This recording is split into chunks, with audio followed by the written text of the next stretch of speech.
I have 10 minutes. I wasn't sure I was going to get to this stage, but I can't help but say something about this whole coronavirus thing, if you want me to. Yes. So, again, when you know Steiner, you have the answers to the test, but you have to then figure out the details. In 1918, after the biggest pandemic, the Spanish flu pandemic of 1918, Steiner was asked, what was this all about? And he said, well, viruses are simply excretions of a toxic cell. Viruses are pieces of DNA or RNA with a few other proteins. They bud out from the cell. They happen when the cell is poisoned. They are not the cause of anything. And the first way I would encourage you to think about this is if you are a famous dolphin doctor, right? And you have been studying dolphins in the Arctic Circle for hundreds of years, or at least a long time, and the dolphins were fine.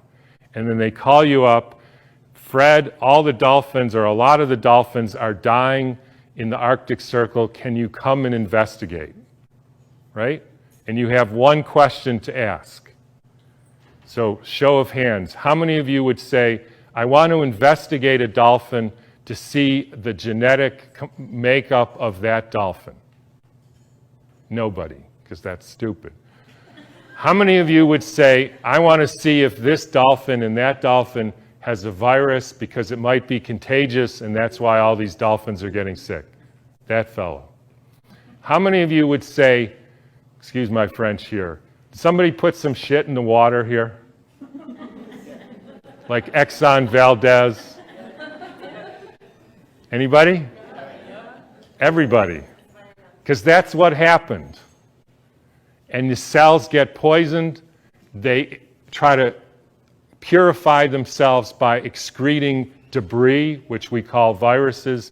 If you go to the current theory of viruses called exosomes, and the latest head of the NIH giving a talk on the complexity of viruses, you will see this is perfectly in line with the current thinking on what a virus really is. I had a dramatic example of this when I was growing up. Right outside our house, there was a wetlands, and it was full of frogs, and the frogs kept me up at night, so I taped the windows, and they were, in the spring, they made a big racket. And then over time, the frogs were all gone. How many thinks the frogs had a genetic disease? How many thinks the frogs had a virus? How many think somebody put DDT into the water? That's what happened. Diseases are poisoning. It's one of the reasons why vaccines, so let me skip that for a minute. So what happened in 1918? There was a huge, in every pandemic in the last 150 years, there was a quantum leap in the electrification of the Earth. In 1918, late fall of 1917, there was the introduction of radio waves around the world. Whenever you expose any biological system to a new electromagnetic field, you poison it, you kill some, and the rest go into a kind of suspended animation so that, interestingly, they live a little bit longer and sicker. And then starts in World War II with the next pandemic with the introduction of radar equipment all over the Earth, blanketing the entire Earth in radar fields. First time humans have ever been exposed to that. In 1968, there was the Hong Kong flu, and it was the first time the Earth has a protective layer in the Van Allen belt, which essentially integrates the cosmic fields from the sun and the Earth, from the moon and Jupiter, etc., integrates that and essentially distributes that to the living beings of the Earth. And we put satellites emitting radioactive frequencies in the Van Allen belt. Within 6 months, we had a new viral pandemic. Why viral? Because the people are poisoned, they excrete toxins, they look like viruses, People think it's a flu epidemic. In the 1918 epidemic, the Boston Health Department decided to investigate the contagiousness of this. So they, believe it or not, took hundreds of people with the flu and they sucked the snot out of their nose and injected it into the healthy people who didn't have the flu, and not one time could they make the next person sick. They did this over and over again, and they were not able to demonstrate contagion. They even did it with horses who apparently got the Spanish flu, and they put bags over their head, and the horses sneezed in the bag, and they put the bag over the next horse, and not one horse got sick. You can read about this in a book called The Invisible Rainbow by Arthur Furstenberg, who chronicles all the steps in the electrification of the earth and how within 6 months there was a new flu pandemic all over the world.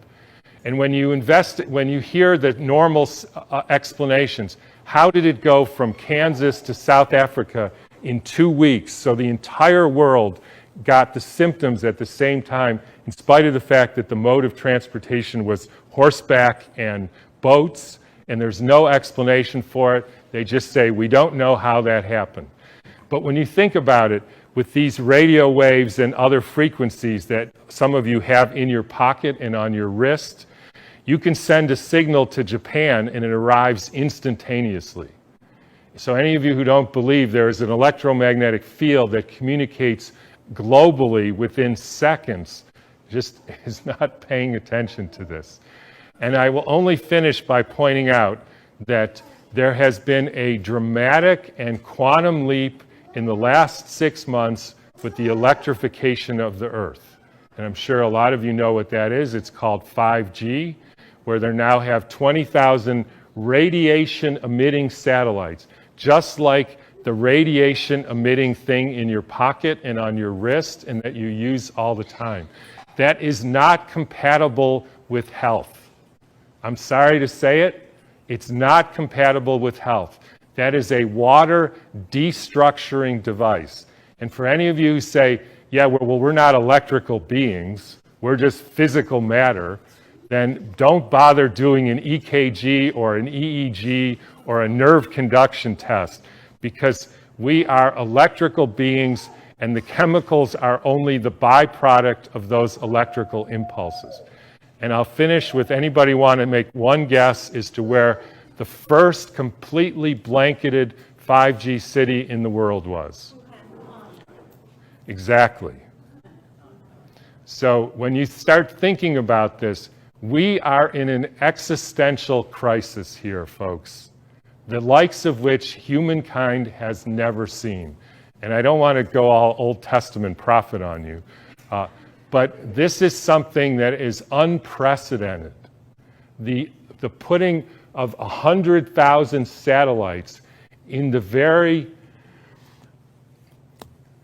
blanket of the Earth. And by the way, as I was going to say earlier, this actually has something to do with the vaccine question, and this got brought home to me because about a year ago or so, I had a patient who came in who was totally fine, a surfer and all, and then he works as an electrician putting in Wi-Fi systems for very wealthy people.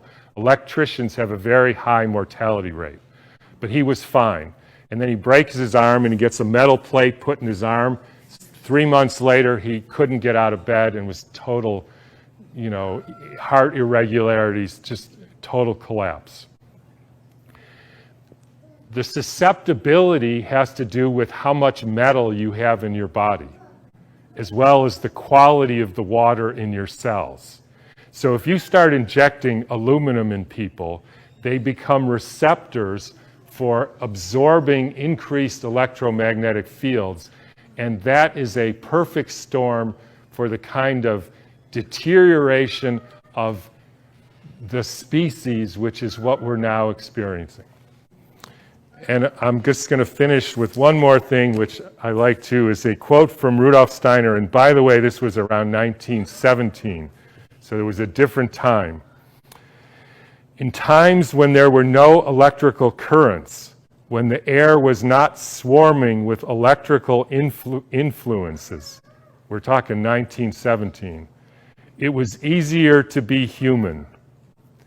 For this reason, in order to be human at all today, it is necessary to expend much stronger spiritual capacities than was necessary a century ago.